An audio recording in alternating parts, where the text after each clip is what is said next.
வணக்கம். இப்போது 2 மொபைல் எடுத்துக்கிறோம். Keypad battery removable Dutch J2 ஒன்று எடுத்துக்கிறோம் சாம்சங்கு. இப்போ 2 மொபைலையும் எடுத்து நான் தண்ணியில் போடுறேன். போட்டுட்டு இது எப்படி நம்ம சேவ் பண்ணலாம், தண்ணியில் போட்ட மொபைல் அடுத்து என்ன பண்ணலாம் அப்படின்னு சொல்லிட்டு ஜஸ்ட்டு ஒரு வெரிஃபிகேஷன் மட்டும் நான் சொல்கிறேன். அதை மட்டும் ஃபாலோ பண்ணுங்கள்.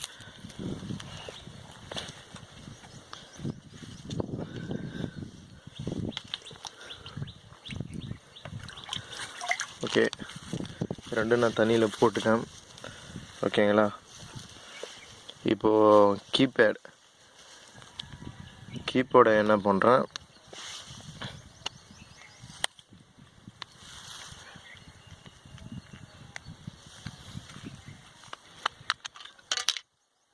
பேட்டரி ரிமூவ் பண்ணி எடுத்து வச்சிடுறேன். டச்சு என்ன பண்ணுறேன், அதுவும் பேட்டரி ரிமூவ் பண்ணி வச்சிடுறேன். இப்போ 2 ஹேண்ட் செட்டு.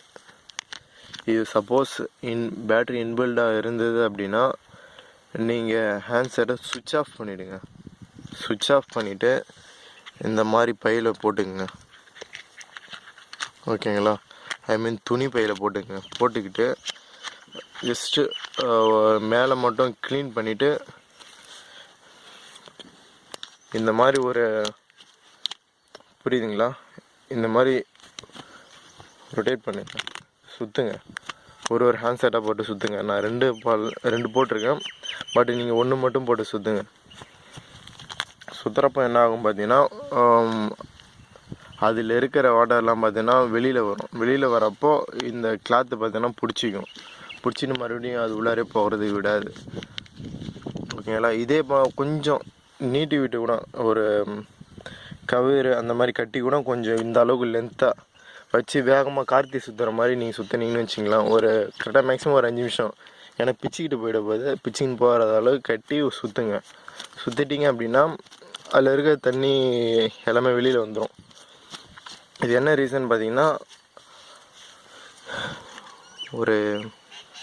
இப்போ வர போர்டு எல்லாமே பார்த்தீங்கன்னா டபுள் கோட்டட் வருது.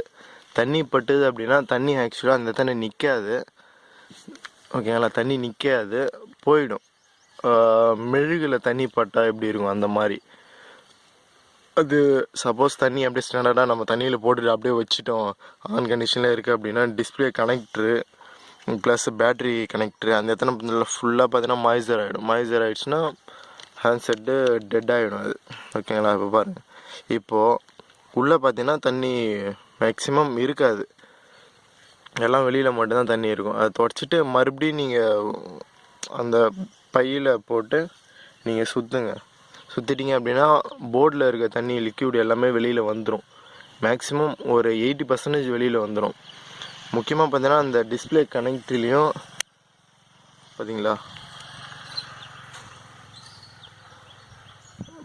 டிஸ்பிளே கனெக்ட்ரு எங்கே ரெஸ்ட் ஆகக்கூடாதுன்னு பார்த்தீங்கன்னா இந்த டிஸ்பிளே கனெக்ட்லேயும் பேட்ரி கனெக்ட்ரு ப்ளஸ் உள்ளார இருக்குது ஐசி இருக்குது, அதில் ரெஸ்ட் ஆகக்கூடாது. நீங்கள் எந்த அளவுக்கு சுற்றுறீங்களோ இந்த இடத்துல தண்ணி நிற்காமல் போயிடும். கோட்டிங்லாம் பார்த்தீங்கன்னா அந்த ப்ளூ கலரில் இருக்குது பார்த்தீங்களா, இதெல்லாம் பார்த்தீங்கன்னா டபுள் கோட்டட் கோட்டிங். இதில் தண்ணி ஆக்சுவலாக நிற்காது, மெழுகு மாரி ஓடிடும். சப்போஸ் நம்ம தண்ணியில் போட்டுட்டுமே அப்படின்னு சொல்லிட்டு ஓரமாக ஹேண்ட் செட்டை எடுத்து வச்சிட்டிங்க அப்படின்னா உங்களுக்கு அந்த இடத்துல அப்படியே ஃபார்ம் ஆகிடு ஒரு மாய்ஸ்சர் மாரி ஒயிட் கலரில் ஃபார்ம் ஆகிடுச்சு அப்படின்னா டச்சு வேலை செய்யாது, டிஸ்பிளே வராது, அந்த மாதிரி இஷ்யூஸ் வந்துடும். நீங்கள் போட்டுட்டு ஒன்ஸ் இந்த மாதிரி ரொட்டேட் பண்ணிவிட்டு ஒரு மேக்ஸிமம் ஒரு 5 நிமிஷம் ஒரு துணி பையிலையோ ஒரு கிளாத்லேயோ அதெல்லாம் போட்டு ரொட்டேட் பண்ணணும். வேகமாக சுற்றிட்டிங்க அப்படின்னா அதில் தண்ணி நிற்காது, வெளியில் போகுது. நம்ம உதறோம் பார்த்தீங்களா, உதற மாதிரி அது தண்ணி நிற்காது, வெளியில் போயிடும். அந்தமாரி பண்ணிங்க அப்படின்னா நீங்கள் சேவ் பண்ணலாம் உங்களுடைய மொபைலோட லைஃப்பை. ஓகே ஃப்ரெண்ட்ஸ், இது எதுக்காக அப்படின்னு பார்த்தீங்கன்னா அந்த இன்பில்டு பேட்டரிக்கும் இது சூட்டபிள் ஆகும். என்கிட்ட அந்த இன்பில்டு பேட்டரி இருக்கிற மாதிரி ஹேண்ட் செட் இல்லை, அதனால் இந்த மாதிரி இருக்கிறத மட்டும் நான் போட்டு செக். Okay friends, thank you. இது உங்களுக்கு கரெக்டாக யூஸபுளாக இருந்தது அப்படின்னு